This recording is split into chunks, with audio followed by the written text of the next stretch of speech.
terakhir, mungkin teman-teman tahunya satu dekade ke belakang, mereka tetap bikin sebuah album untuk bisa mengekspresikan diri dan kembali ikut meramaikan industri musik di Indonesia ini dari Bali gitu. Terutama buat Bali dan Fortuna everybody. So, saat ini kalau tiba-tiba mau nanya atau mau apa di tempat apakah Bali?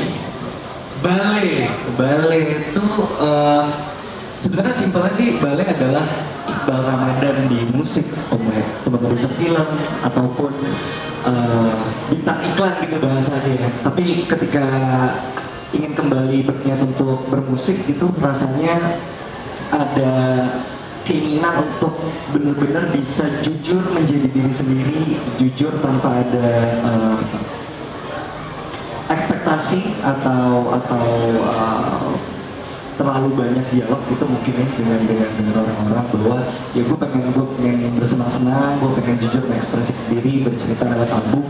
Maka saat itu berpikir bahwa hal yang paling bijak untuk dilakukan adalah muncul kembali ke industri musik tidak dengan nama Iqbal Ramadan, tapi dengan nama Bale, sehingga harapannya bisa sedikit banyak lebih spesifik, lebih fokus, dan juga tidak terbebani oleh ekspektasi dan juga beban lokal dari nama Iqbal Ramadan itu sendiri yang mungkin teman-teman udah kenal lebih dulu mulai dipakai. Karena mungkin teman-teman juga tahu bahwa gue masih ada di dua dunia, gitu, goib dan nyata, dunia apa namanya film dan juga musik gitu sekarang. Jadi bukan main sih, memang sangat padat, jadi akhirnya harus disempetin supaya akhirnya project musiknya jalan, gue bisa tetap jadi diri sendiri, while at the same time gue masih bisa ngelakuin tanggung jawab gue sebagai aktor gitu. Dan Fortuna ini adalah pembuktiannya. Langsung aja Bali, apakah Fortuna? Mengapa Fortuna Bali? Jadi sebenarnya album ini, mimpi punya album ini tuh udah ada lama, mungkin dari sekitar tahun 2020. Waktu itu posisinya saya masih kuliah, gue masih kuliah di Australia. Lalu dari mulai tahun 2021 sampai tahun 2024 itu sebenarnya proses pembuatan demo tuh sudah dimulai. Jadi dari 3 single pertama yang Bale pernah keluarkan di tanggal 19 April yang juga dibuatin video klipnya sama The Jadugar, itu sebenarnya udah bang lagu yang Bale punya dari tahun 2021 sebenarnya. Cuma dari awal gua begitu punya niatan lagi, oke, gue pengen main musik lagi, gue pengen menghibur secara performatif di panggung dengan cara bernyanyi dan bersenang-senang bersama penonton lagi. Gue tahu dari awal bahwa ini fenomenanya harus menjadi album. Maksudnya ini nggak mungkin hanya menjadi single lepasan satu, and then tes pasar, and then kalau laku ya bikin lagi yang kedua, kalau laku bikin lagi. Dari awal nggak pernah punya niatan kayak gitu. Dari awal niatannya bahwa ingin jujur berekspresi, jujur bersenang-senang lewat medium musik, meramaikan belantika musik Indonesia, dan bentuknya memang harus album panjang, long form, sekitar 50 menit albumnya, dan disitu kesempatan buat gue pribadi untuk bercerita tentang apa yang pengen gue ceritain sih, mulai tentang menjadi muda di hari ini dengan membawa semangat era masa lalu gitu ya, era tahun 90 dikerjainnya hari ini, dan harapannya semoga musiknya bisa menemani teman-teman dan juga pendengar musik Indonesia di hari ini. Sebenarnya mungkin bahas kenapa 90s dulu kali ya Om ya. Sebenarnya kalau buat gue pribadi, buat gue selalu penting untuk bisa mengulik akar dari apapun yang gue pribadi konsumsi, dan ternyata apapun hal-hal yang berkaitan dengan pop culture yang hari ini gue nikmatin itu ternyata semuanya berakar di 90-an gitu. Adalah meremake lah, jadi semacam kayak meromantisasi apa yang pernah terjadi di masa lalu dan mengambil elemen-elemen utamanya lalu menggabungkannya di hari ini.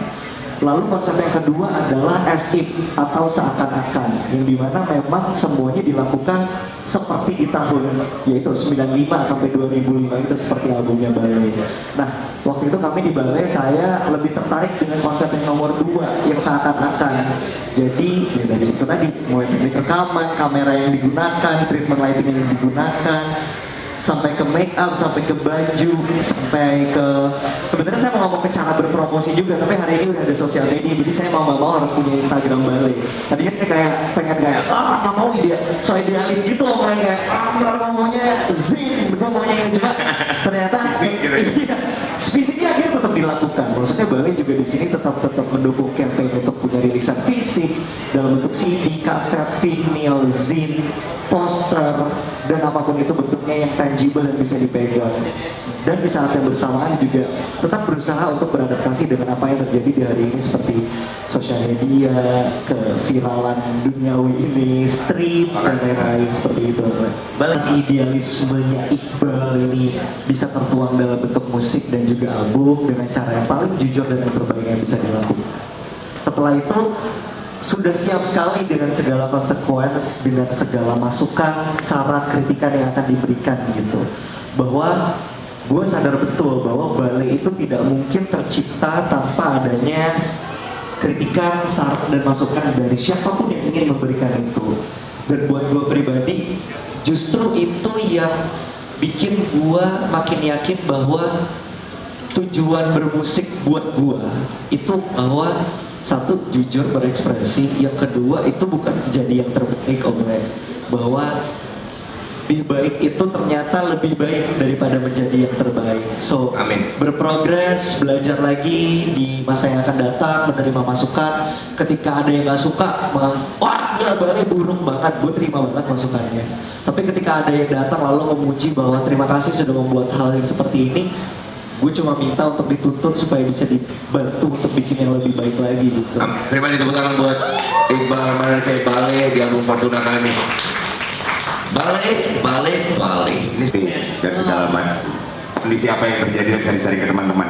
Adakah personal atau adakah ini semua kan digarap sama lo sendirian? Ngisi drum juga.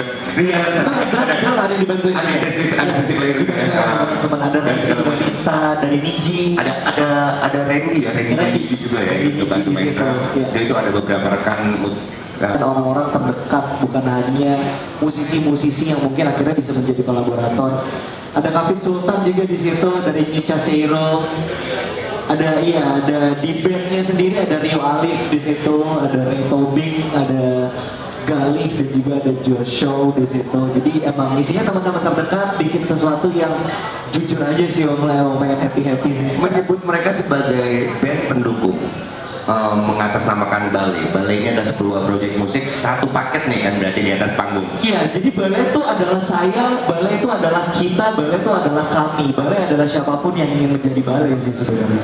Jadi ketika mungkin di prosesnya ditulis oleh ballet sebagai seorang solois, tapi ketika di panggungnya itu harus dibawakan sebagai band. Tidak mungkin ballet itu membawakan lagunya dalam bentuk -1 untuk di saat ini ya, karena memang dari awal membuat ballet ini, ballet tidak pernah diciptakan sebagai seorang solois yang solois tampil sendirian singer songwriter di atas panggung ya. Ballet itu bukan The Boy Next Door. Ballet itu adalah solois yang konsepnya adalah band yang ketika di panggungnya isinya 7 orang. Saya bisa bocorin ke teman-teman. Saya 7 orang di atas panggung, gitar 3, bass, drum, synth, sequencer, ramean, backing vokal. Jadi benar-benar memang sebuah entitas panggung yang ramai secara performatif, dan semoga itu bisa menjadi tawaran baru sih untuk industri musik Indonesia. Dan ini akan dibawa dalam proses turnya Iqbal Ramadan di bulan Juli nanti, teman-teman.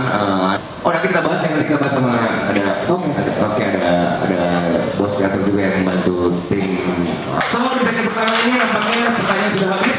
Kita yang lempar mikrofon kepada teman-teman media, mungkin ada. Terima kasih Mbak Ayu ya. Saya sempat pernah nanya sama Om Roy sebenarnya sebelum pembuatan album Fortuna itu.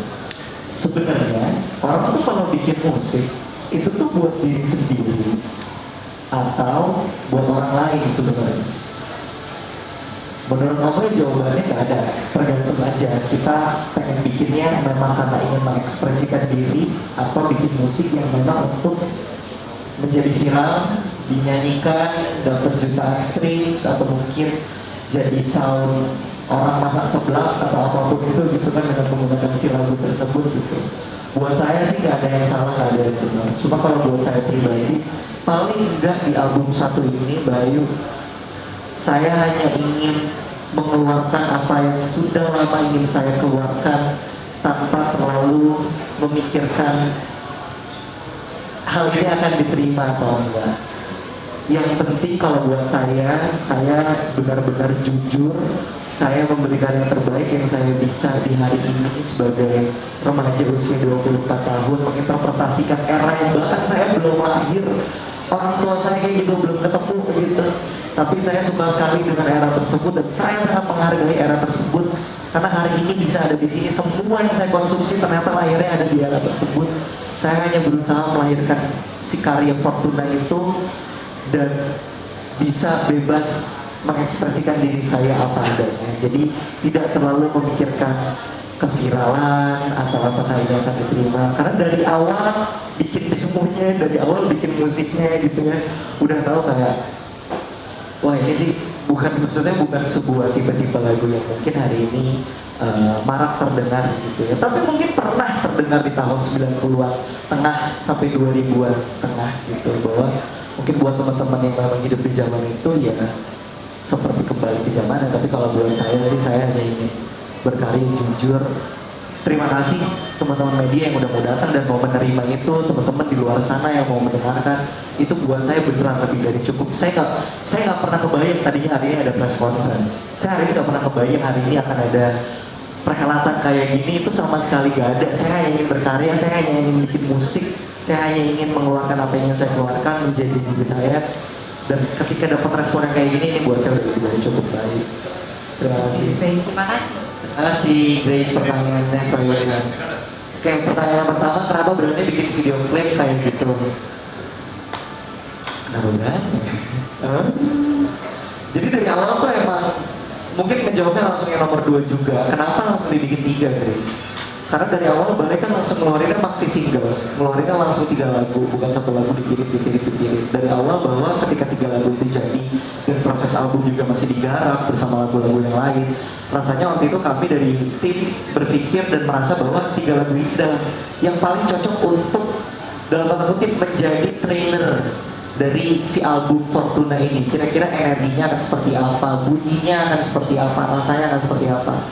Lalu dari awal bikin lagunya emang udah kebayang kalau ini kayaknya yang ngerjain harus The Jadugan harus kembali lagi, berkarya lagi gitu. Dan alhamdulillahnya setelah diskusi mereka mau untuk jadi mereka tuh terakhir kalau nggak salah bikin video itu 2018, tapi harus dikoreksi kalau saya salah. 2018 lalu mereka kembali lagi membuat karya ini, dan ini adalah video klip pertama yang konsepnya seperti itu, menggabungkan lebih dari 1 lagu di dalam 1 video klip. Waktu itu pesannya cuma ditanya sama Om Anggun, Bang, dari 3 lagu ini, yang mana yang lo mau jadi video klip? Terus jawaban gue cuma, gue tuh gak ada lagu yang gue spesialin, Om. 3-3-nya adalah fokus track gue. Cuma masalahnya kalau di digital streaming platform sekarang, ketika lo merilis sesuatu, lo tuh harus ada 1 yang lo jagoin gitu. Tapi sebenarnya secara perasaan, gue gak ada. Ini 3-3-nya adalah gue, 3-3-nya adalah cara yang paling efektif buat gue untuk memperkenalkan siapa itu Balai dan apa itu Balai. Terus Om Anggun ya udah langsung bilang, ya udah bikin aja 3-3-nya. Maksudnya ya udah, jadi dalam 1 video klip ada 3 lagu. Terus pertanyaan gue, emang ada video klip yang lebih dari 1 lagu? Ternyata ada. Pesta Rap. Nah, hal itu tuh yang buat gue makin yakin bahwa oke, Balai tuh akan menjadi fenomena apa yang gue rasakan sebagai seorang Gen Z. Gue merasakan sesuatu, melihat atau mengkonsumsi sesuatu yang gue anggap baru, sesuatu yang gue anggap fresh, tapi sebenarnya semuanya itu sebenarnya sudah pernah terjadi di masa lampau kalau lu mau ngulik. Sama seperti halnya dengan video klip Balai ini, sesuatu yang mungkin buat teman-teman Gen Z, Gen Alpha nggak relevan nih, video klipnya lama nggak bisa diputar lagi karena mungkin ini tidak pernah dikonsumsi sebelumnya. Tapi mungkin buat Om Leo, Om Anggun, Om Batman, orang-orang yang memang hidup di zaman itu, Pesta Rap pernah melakukan itu dan nggak apa-apa. Maksudnya ada 3 lagu dipotong-potong di dalam sebuah video klip, itu menjadi sebuah hal yang lumrah aja terjadi. Kalau menjawab tentang bagaimana caranya menjadi stay relevan, saya nggak punya trik marketing khusus karena ini bergeraknya bukan dari production house atau dari major label yang besar yang kayak oke lagunya harus viral atau harus apa, nggak ada sih Grace. Gue beneran gue jujur aja sih, dan gue selalu merasa kalau lu jujur sama konsisten